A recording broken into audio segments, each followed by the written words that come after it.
My name is Thomas Wyke. I'm 31 years old. You think you know what dirty means. You have no idea. I tan animal hides for a living in the City of London. My hands have not been truly clean since I was a boy. The year is 1348, and in my world, the disgusting truth is not that we are filthy. It is that we have every reason to be. My day begins before the sun touches the rooftops of Cheapside. I roll off a straw pallet that smells like sweat and old smoke. The room is small and dark. There is no window glass, just a square hole in the wall covered with a piece of oiled linen that lets in a thin grey light. My wife Agnes is already up.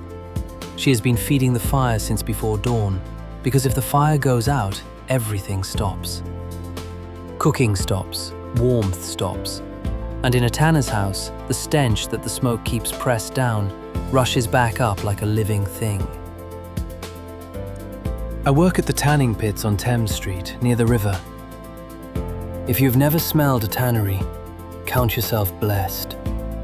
The process of turning raw animal skin into usable leather requires soaking the hides in vats of liquid that would make your eyes water from 20 paces. We use stale urine collected in buckets from every household on the street. We use lime that burns your fingers if you touch it without wrapping your hands first. And we use a paste made from dog dung. I am not joking. We call it bait. The tanners of London collect dog waste by the barrel and mix it into water to create a soft brown slurry that breaks down the fibers of the hide. I stand in that smell 6 days a week. It lives in my hair. It lives under my fingernails. It seeps into the wool of my tunic so deeply that Agnes stopped trying to wash it out years ago. But here's the thing you need to understand. I do not smell bad to the people around me. Everyone smells. The fishmonger on Friday Street reeks of old herring. The butchers at the shambles leave puddles of animal blood in the lane that turn black in the afternoon sun. The dyers on Walbrook stain the water blue and red, and the chemicals make your nose burn if you walk past too quickly. London in the summer of 1348 is not a place of pleasant odours. It is a place where you learn to breathe through your mouth and keep walking. I do not bathe, not properly, not the way you would understand it. There is no bathhouse I can afford, and even if there were, the physicians say that hot water opens the pores of the skin and allows corrupted air to enter the body. They believe bathing invites sickness. So I do what everyone does. I splash cold water on my face in the morning from a basin that Agnes fills from the street conduit. I scrub my hands with sand before I eat. And once a week, if the weather is warm enough, I strip to my brays and pour a bucket of cold water over my head behind the house. That is the extent of my hygiene. The water itself is not clean. The great conduit at Cheapside brings water from the Tyburn Springs through lead pipes that run under the street. It arrives tasting of metal and earth. But it is better than the river. The Thames is where the city dumps everything it does not want. Offal from the slaughterhouses, waste from the tanning pits, the contents of chamber pots tossed from windows along the bridge. The river moves slowly in the summer heat, and close to the bank it barely moves at all. The surface shimmers with a greasy film that catches the light. I would not drink from it. Even the dogs avoid the shallows near the wharves. Let me tell you about my teeth. I have 24 left. The ones in the back are worn nearly flat from years of chewing gritty bread. Every loaf I eat has tiny pieces of stone ground into the flour from the mill. The baker cannot help it. The stones wear down over time and shed grit into the grain. Every meal files my teeth a little further. There is a dark spot on one of my front teeth that aches when I drink anything cold. I chew on the other side of my mouth and try not to think about it. I clean my teeth with a frayed twig and a pinch of salt when I can spare it. Salt is not cheap. Some mornings I skip it and just scrape the film off with the twig. My breath smells like the inside of a leather bucket. Agnes says nothing about it because hers smells the same. My scalp itches constantly. I have lice. Everyone has lice. At night, Agnes combs through my hair with a fine bone comb and picks them out one by one. She cracks each one between her thumbnails with a tiny pop. It is a sound I have heard every night of my married life. When she finishes, my head feels lighter for a few hours, but by the next evening, they are back. The lice do not care how many times you pick them.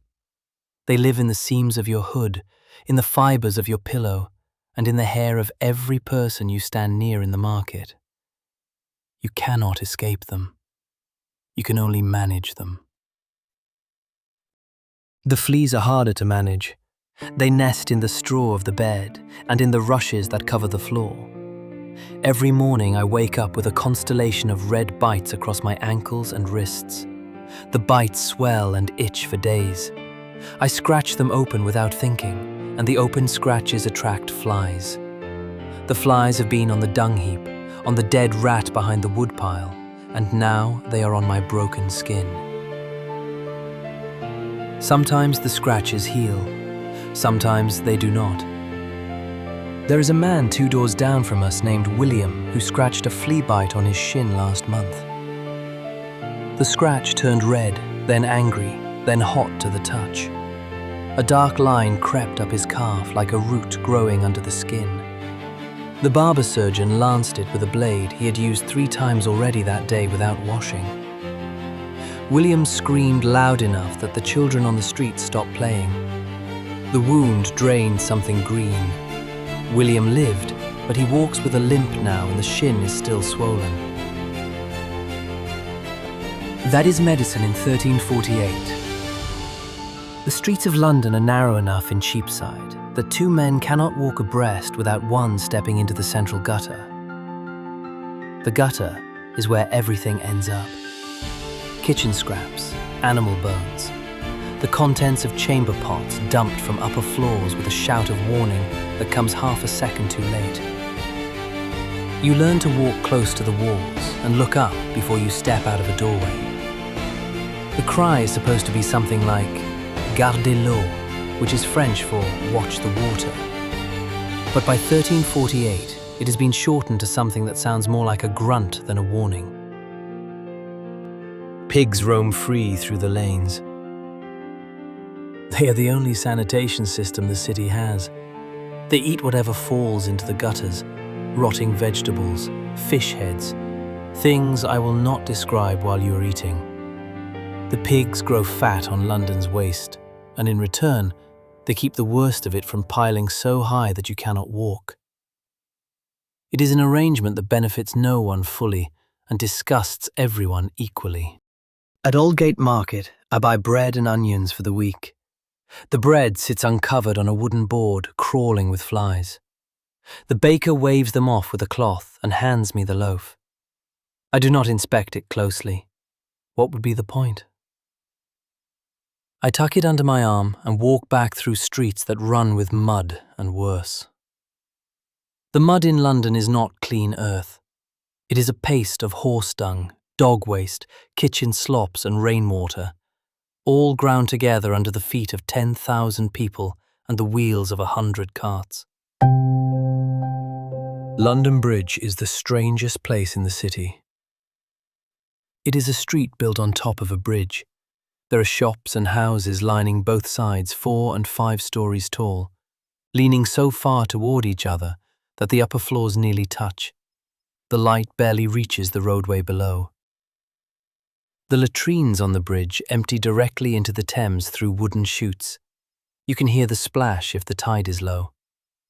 I cross the bridge once a week to deliver finished leather to a merchant on the Southwark side, and every time I cross, I hold my breath near the middle, where the current slows and the smell rises like heat from a forge. Then one day in September, a sailor from Bristol told a story in the tavern that silenced the room. He said there was a sickness moving north from the ports. He said it killed fast and it killed ugly. He said the dead were covered in black swellings the size of eggs. He said entire ship crews arrived at harbour with every man aboard already dead. He crossed himself and drank his ale and said nothing else. Nobody laughed, nobody argued. The candles burned low and the shadows grew, and every man in that tavern went home a little faster than usual. I walked back through the dark lanes of Cheapside with my collar pulled up against the night air, and for the first time in my life, the familiar stink of the city felt like a warning. The pestilence arrived in London like smoke under a door. You could not see it, you could not stop it. By November, the first cases appeared near the docks. By Christmas, it had reached Cheapside.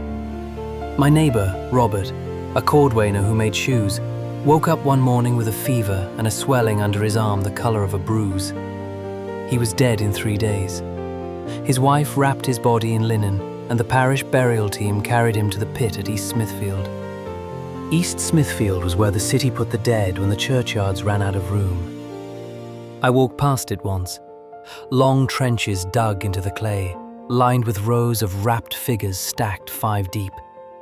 The gravediggers worked with cloths over their faces, but the cloths did nothing against the smell. I turned around and walked home, and did not speak for the rest of the day. The physician said to carry bundles of sweet herbs and breathe through them. The priest said to pray harder and confess your sins. The city officials passed ordinances banning the dumping of waste in the streets, which tells you everything about how desperate things have become. None of it worked. But here is what did happen. And this is what I need you to hear. People kept going. Agnes kept the fire burning. The alewife kept brewing. The baker kept grinding his gritty flour and shaping his loaves. The gong farmers kept descending into the pits at night because someone had to, because the city would choke on its own waste if they stopped. I kept tanning hides because the living still needed leather for shoes and belts and harness straps. The rhythm did not stop. It stuttered, it stumbled, it lost half its voices, but it kept going. We did not understand the fleas on the rats. We did not understand that the filth we lived in made it easier for the sickness to travel. We did not know any of that. What we knew was how to wake up tomorrow and do the same work we did yesterday, even when the house next door was empty and the church bell would not stop ringing. What we knew was that the woman across the lane still brought us a bowl of pottage on the worst nights, and we still brought her firewood when her husband could not cut it. The bonds that held us together were made of small things: a borrowed candle, a shared loaf, a hand on the shoulder that said nothing and meant everything. By the spring of 1349, the worst had passed. The pestilence moved north and east, chasing new villages and new victims. London was quieter than it had ever been. Streets that once pressed you shoulder to shoulder now let you walk 3 abreast. The market stalls at Aldgate had gaps where familiar faces used to be. Something unexpected happened after the dying stopped. There were fewer people, but the ones who survived found themselves with more. More land, more work than hands to do it, more bargaining power than a common labourer had ever held in England. The lords who used to set wages and forbid movement suddenly had empty fields and no one to plough them. For the first time in living memory, a peasant could name his price.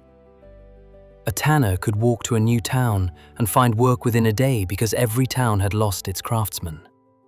The world that the pestilence destroyed was terrible in many ways. The world it left behind was the first crack in a wall that had held working people down for centuries. I do not tell you this to make you feel sorry for me. I tell you this because the disgusting truth about 1348 is not just about the lice and the dung and the gritty bread and the river that smelled like death.